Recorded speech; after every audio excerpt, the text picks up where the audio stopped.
بسم اللہ الرحمن الرحیم۔ السلام علیکم ورحمۃ اللہ وبرکاتہ۔ عزیز طلباء و طالبات، آپ سب خیریت سے ہوں گے۔ اللہ تبارک و تعالیٰ سے دعا ہے کہ اللہ تبارک و تعالیٰ سب کو، ہمارے اہل خانہ کو، ہمارے وطن عزیز پاکستان کو، بلکہ پوری امت مسلمہ کو اپنی حفظ و امان میں رکھیں۔ آج مورخہ 1 جولائی روز بدھ ہم لوگ سورۃ الاحزاب کا جو سبق نمبر 4 ہم نے گزشتہ 2 لیکچرز میں پڑھا ہے، اس کی ایکسرسائز کریں گے۔ اس کی مشق میں جو الفاظ معانی ہیں، جو سوالات کے جوابات ہیں، آیات کا مفہوم ہے، انہیں ہم حل کریں گے۔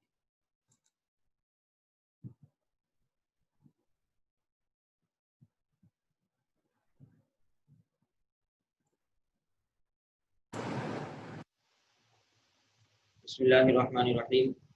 سورۃ الاحزاب سبق نمبر 4، جو کہ آیت نمبر 28 سے لے کے آیت نمبر 34 تک مشتمل تھا، اس کا ترجمہ ہم نے 2 دنوں میں پڑھا ہے۔ اس کی ایکسرسائز حل کرنے سے پہلے میری آپ حضرات سے گزارش ہے کہ ایک مرتبہ اس کا ترجمہ جو ہے اسے آپ پڑھ لیجئے، تاکہ ایکسرسائز حل کرنے میں ہمیں آسانی رہے۔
بسم اللہ الرحمن الرحیم.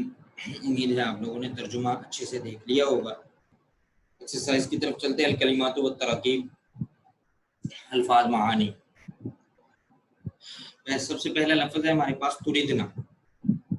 تریدنا تم چاہتی ہو. تریدنا کا معنی ہوتا ہے تم چاہتی ہو. یہ اس سبق کی پہلی آیت میں ہم نے پڑھا یا ایھا النبی قل لازواجک. اللہ تعالیٰ نے پیغمبر صلی اللہ علیہ وآلہ وسلم سے فرمایا تھا کہ آپ اپنے ازواج سے، بیویوں سے کہہ دیجئے ان کنتن تردن الحیات الدنیا، اگر تم دنیا کی زندگی چاہتی ہو. دوسرا لفظ ہے ہمارے پاس تعالینا، تم آؤ. یہ ہم نے پڑھا تھا اسی آیت میں کہ اگر تم دنیا کی زندگی چاہتی ہو تو فتعالینا، تو آؤ. متعکن، ہم تمہیں کچھ مال دیں اور اچھی طرح سے رخصت کر دیں. متعکن، میں تمہیں کچھ مال دوں. ابھی ہم نے اس آیت میں دیکھا اسرحکن، رخصت کرنا، لیکن میں تمہیں رخصت کر دوں. سراحن، یہ رخصتی کو کہتے ہیں. سراحن جمیلہ کا لفظ استعمال ہوا تھا سبق کے اندر، اچھی طرح سے رخصت کرنا. اعدہ، تیار کیا. اعدہ، تیار کیا. اللہ تعالیٰ نے پیغمبر صلی اللہ علیہ وآلہ وسلم کی ازواج سے فرمایا تھا کہ فإن اللہ اعد للمحسنات، اللہ تعالیٰ نے نیکی کرنے والی عورتوں کے لیے تیار کر رکھا ہے اجرا عظیما، اجر عظیم، بہت بڑا اجر.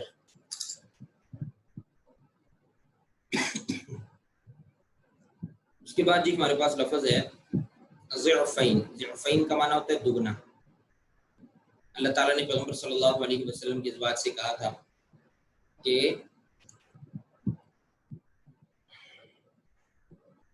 عذاب الضعفین، اگر تم میں سے کوئی ایک غلطی کرے گی تو اس کو سزا بھی ڈبل دی جائے گی. یقنت، فرما برداری کرتا ہے یا کرے گا. ومن یقنت منکن للہ، جو کوئی تم میں سے اللہ اور اس کے رسول کی فرما بردار رہے گی تو اس کے لیے اللہ تعالیٰ نے فرمایا تھا کہ نیکی کا اجر بھی دگنا ہے. اعتدنا، ہم نے تیار کر رکھا ہے، ہم نے مہیا کر رکھا ہے. اعتدنا لہا رزقا کریما، اس کے لیے عزت کی روزی ہے. لستن، تم نہیں ہو.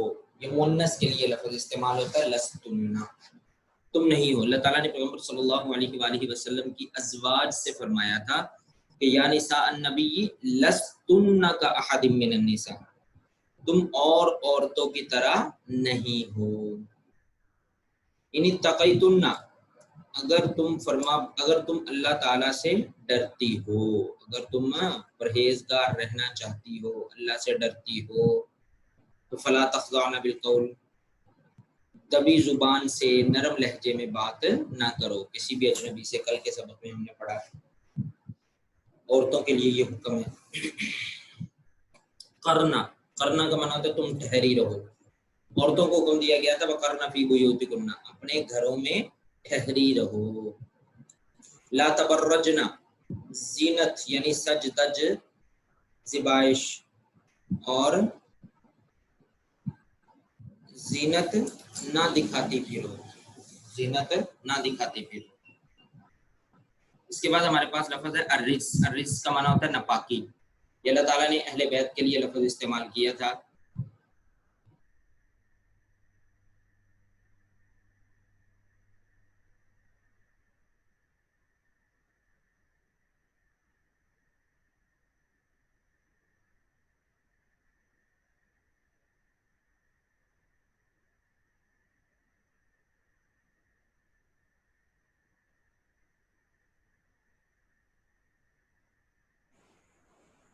جی الرجس کا معنی ہوتا ہے ناپاکی. لیذھب عنکم، تم سے دور کر دے، لے جائے. یعنی اللہ تعالیٰ نے اہل بیت سے فرمایا تھا کہ اللہ تعالیٰ یہ چاہتا ہے انما یرید اللہ لیذھب عنکم الرجس اہل البیت، کہ تم سے ناپاکی کا میل کچیل دور کر دے. یہ تھے ہمارے الفاظ معنی. اس کے بعد ہمارے پاس آ جاتی ہے مشق. السؤال الاول، پہلا سوال ہے کہ اس سبق کی آیات کے حوالے سے بتائیے کہ اللہ تعالیٰ نے ازواج النبی صلی اللہ علیہ وسلم کو کن دو باتوں میں سے کسی ایک کو اختیار کرنے کے بارے میں فرمایا۔ گزشتہ سے پیوستہ لیکچر کے اندر میں نے بتایا تھا کہ جہاں پہ سبق شروع ہوتا ہے ہمارا یا ایھا النبی قل لازواجک کا، یہاں سے اللہ تعالیٰ نے یہ پہلی دو آیات جو ہیں آیت نمبر 28 اور آیت نمبر 29، ان دونوں میں اللہ تعالیٰ نے ازواج النبی صلی اللہ علیہ وآلہ وسلم کو دو باتوں کا اختیار دیا تھا کہ اے پیغمبر صلی اللہ علیہ وسلم کی بیویوں، اگر تم دنیا کی زندگی چاہتی ہو، اس کی زینت چاہتی ہو، اس کی آرائش چاہتی ہو، اس کا آرام چاہتی ہو، تو آؤ میں تمہیں کچھ مال دوں اور اچھی طرح سے رخصت کروں۔ اور دوسرا اختیار یہ ہے کہ اگر تم اللہ کو چاہتی ہو، اللہ کے پیغمبر کو چاہتی ہو اور آخرت کے گھر کی طلبگار ہو، تو پھر یاد رکھو جو تم میں نیکی کرنے والی عورتیں ہیں ان کے لیے خدا نے اجر عظیم تیار کر رکھا ہے۔ ان دو آیات کا معنی مفہوم کیا ہے وہ میں گزشتہ لیکچر میں عرض کر چکا ہوں، وہاں سے آپ لوگ سن لیجئے، ویسے بھی امید ہے آپ نے یاد کیا ہوگا۔ یہ پہلے سوال کا جواب ہے، پہلی دو آیات۔ دوسرا سوال ہمارے پاس آ جاتا ہے، سوال الثانی، کہ ان آیات میں اللہ تعالیٰ نے رسول اللہ صلی اللہ علیہ وآلہ وسلم کی ازواج مطہرات کو کن احکام و آداب کی تلقین فرمائی ہے؟ کن احکام و آداب کی تلقین فرمائی ہے؟ یہ ہم نے کل پڑھا تھا۔ یا نساء النبی آیت نمبر 32 سے یہ شروع ہوتا ہے کہ اے پیغمبر صلی اللہ علیہ وسلم کی بیویوں، تم اور عورتوں کی طرح نہیں ہو۔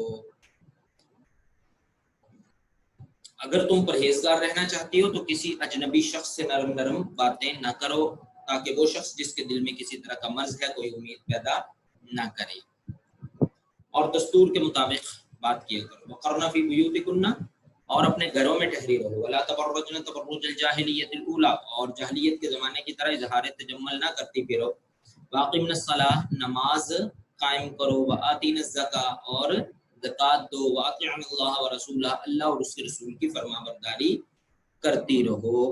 انما یرید اللہ، اللہ تعالیٰ چاہتا ہے کہ پیغمبر صلی اللہ علیہ وسلم کے اہل بیت سے ناپاکی کو دور کر دے اور تمہیں بالکل پاک صاف کر دے۔ وَاذْكُرْنَ مَا يُتْلَىٰ، اور جو اللہ تعالیٰ کی آیتیں اور حکمت کی باتیں تمہارے گھروں میں پڑھی جاتی ہیں انہیں یاد رکھو۔ ان اللہ کان لطیفا خبیرا، بے شک خدا باریک بین اور باخبر ہے۔ یہ ہمارے دوسرے سوال کا جواب ہے۔ تیسرا سوال ہمارے پاس آ جاتا ہے، سوال الثالث من مندرجہ ذیل، عبارات کا مفہوم بیان کریں۔ 3 آیات چھوٹی چھوٹی دی گئی ہیں، ان کا معنی مفہوم جو ہے وہ پوچھا گیا ہے، تو اس کا طریقہ کار آپ کو پتہ ہے کہ سب سے پہلے آیت کا ترجمہ یا نساء النبی، پہلی آیت ہے یا نساء النبی لستن کاحد من النساء، اے پیغمبر کی بیویوں تم اور عورتوں کی طرح نہیں ہو۔ کیا مفہوم ہوگا اس آیت کا؟ اس آیت میں اللہ تعالیٰ نے پیغمبر صلی اللہ علیہ وآلہ وسلم کی بیویوں کو فرمایا کہ تم اور عورتوں کی طرح نہیں ہو، یعنی اپنے آپ کو اور عورتوں پر قیاس نہ کرو، دوسری عورتوں پر قیاس نہ کرو، تمہارے اور ان کے درجے میں بہت فرق ہے، تم پیغمبر کی بیویاں ہو، اور اس کے ساتھ ساتھ یہ ہے کہ تمہیں پیغمبر صلی اللہ علیہ وسلم کا ساتھ میسر ہے، تو تمہیں دنیا کی مال و دولت کی خواہش دل میں نہیں رکھنی چاہیے، بلکہ اپنی زندگی اسی طرح سے گزارنی چاہیے جس طرح سے جناب رسول اللہ صلی اللہ علیہ وآلہ وسلم چاہتے ہیں۔ دوسری آیت ہے ہمارے پاس، وقرن فی بیوتکن، آیت نہیں، آیت کا ایک حصہ، ایک جملہ ہے، اپنے گھروں میں ٹھہری رہو۔ عورتوں کو حکم دیا جا رہا ہے کہ اپنے گھروں میں ٹھہری رہو۔